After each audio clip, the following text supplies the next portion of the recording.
Halo pemirsa, selamat pagi, siang, sore, dan malam. Kapanpun Anda mengakses channel video ini. Saya Divi dari channel Sukses Autopilot, seorang intuitive advisor, analis energi, dan vibras. Membahas seputar Law of Attraction Indonesia melalui pendekatan metafisika dan hukum spiritual alam semesta. Dan untuk video Law of Attraction Indonesia ini terbagi menjadi beberapa bagian yang pemirsa bisa ikuti untuk mendapatkan gambaran atau materi yang utuh dan lengkap.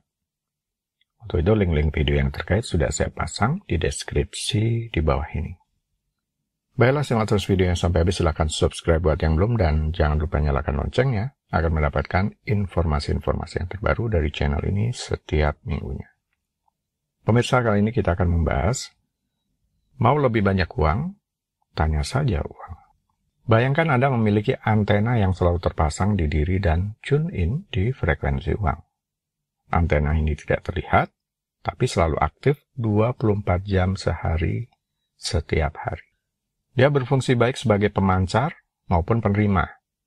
Antena yang tidak terlihat ini adalah juga sangat sensitif dan reaktif terhadap suasana hati, pikiran, dan kata-kata yang diucapkan seseorang tentang keuangannya.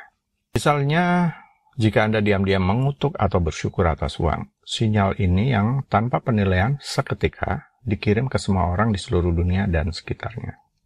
Sekarang, apakah Anda menyadari atau mengetahui sinyal uang Anda? Apa yang berpotensi Anda miliki? Memancarkan dan menerima sinyal setiap hari?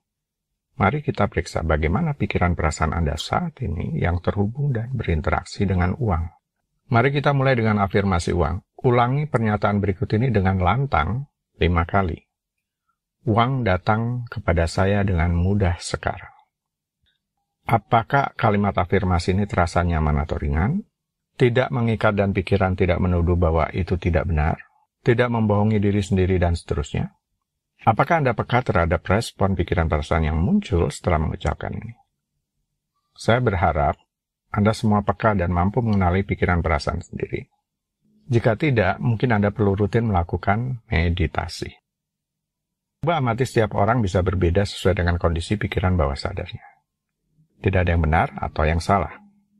Yang penting Anda mampu mengenali dan menyadarinya sekarang. Latihan 1. Jika uang adalah seseorang, ambil kertas dan alat tulis. Sisihkan beberapa menit untuk menyelesaikan pertanyaan-pertanyaan berikut. Jawablah pertanyaan-pertanyaan ini dan tulislah hal pertama yang terlintas di pikiran. Jadi tidak ada jawaban benar atau salah di sini. Jika uang adalah seseorang, anggaplah uang seperti itu. Kira-kira apa jenis hubungan yang Anda miliki dengan uang? Apakah itu bisa diandalkan, kooperatif, agresif, netral? Akankah uang menjadi teman dan sekutu atau tidak keduanya? Jika uang adalah seseorang, bagaimana sebagian besar perasaan Anda tentang uang? Frustrasi, marah, takut, puas, bersyukur, malu, bersalah, senang? Jika uang adalah seseorang, seberapa sering Anda memikirkan uang? Jika uang adalah seseorang, apakah Anda akan mempercayai uang? Jika uang adalah seseorang, apakah Anda akan merasa nyaman atau tidak nyaman tinggal bersama? Jika uang adalah seseorang, bagaimana uang akan memperlakukan Anda? Apakah menghormati Anda? Menyepelekan? Bagaimana perasaan Anda? Jika uang adalah seseorang, bagaimana uang akan mempengaruhi kualitas hidup Anda? Jika uang adalah seseorang, bagaimana cara uang bisa memberi Anda lebih banyak? Melalui cara apa? Perhatikan jawaban pertama yang muncul di benak Anda. Segera tuliskan semua jawaban dari pertanyaan-pertanyaan tadi di atas kertas. Pelatihan 2, persepsi tentang uang. Coba tinjau persepsi atau pemikiran umum tentang uang dan kekayaan ini. Anda silakan catat bila mana persepsi berikut ada yang Anda pegang selama ini. Orang kaya itu jahat dan serakah. Uang adalah akar dari segala kejahatan. Uang tidak penting. Kemiskinan adalah suatu kebajikan.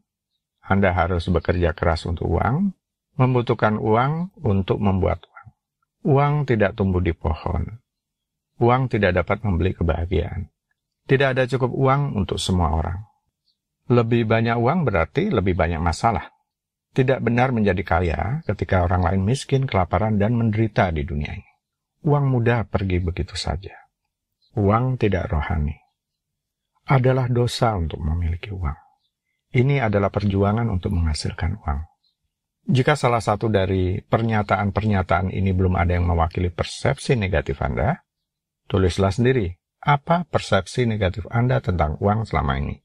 Tambahkan ke catatan Anda untuk setiap pemikiran umum, persepsi negatif yang Anda miliki tentang uang yang tidak disebutkan dalam daftar tadi. Latihan 3. Keyakinan negatif tentang uang. Sekarang tinjau keyakinan negatif tentang uang dan kekayaan ini. Anda silakan catat bila mana keyakinan negatif tentang uang berikut ada yang Anda pegang selama ini. Saya tidak akan pernah kaya. Saya tidak pantas memiliki banyak uang. Saya tidak dapat menghasilkan banyak uang karena saya tidak memiliki pendidikan tinggi. Saya tidak akan pernah punya cukup uang. Saya terlalu miskin untuk menjadi kaya. Saya tidak layak untuk uang atau apapun. Saya tidak cukup baik untuk menghasilkan banyak uang. Saya tidak bisa mengelola uang. Saya selalu berhutang atau saya tidak akan pernah keluar dari jeratan hutang. Saya takut sukses. Saya terlalu bodoh untuk menghasilkan uang. Saya mau hidup sesuai kemampuan saja dan begitu juga orang yang lain. Jadi tidak perlu lebih banyak uang. Saya cukup asal bisa bertahan hidup dan itu sudah cukup buat saya.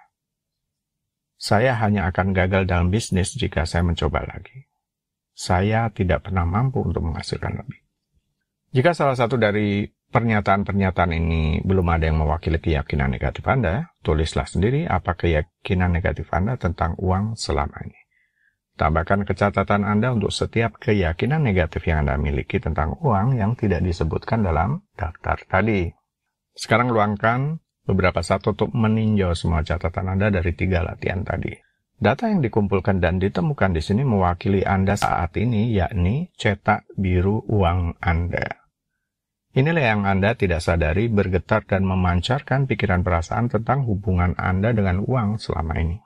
Kemungkinan besar cetak biru itu berasal dari masa kanak-kanak, orang terdekat, orang tua, lingkungan, dan budaya telah membentuk dan mempengaruhi pola pikir keuangan. Cetak biru keuangan Anda tidak ada yang baik atau buruk. Yang penting adalah menyadari dan tahu bahwa itu ada terlebih dahulu. Baru tahap menyadari. Penghapusnya bisa dengan tindakan membakar kertas atau menghanyutkannya ke aliran sungai atau laut. Apapun itu, tindakan yang bisa menjadi simbol pembersihan atau mereset memori ke kondisi awal menjadi bersih. Jadi yang kita coba hapus di sini, jika jawaban dari latihan 1, 2, dan 3 yang sifatnya tidak memberdayakan diri atau negatif.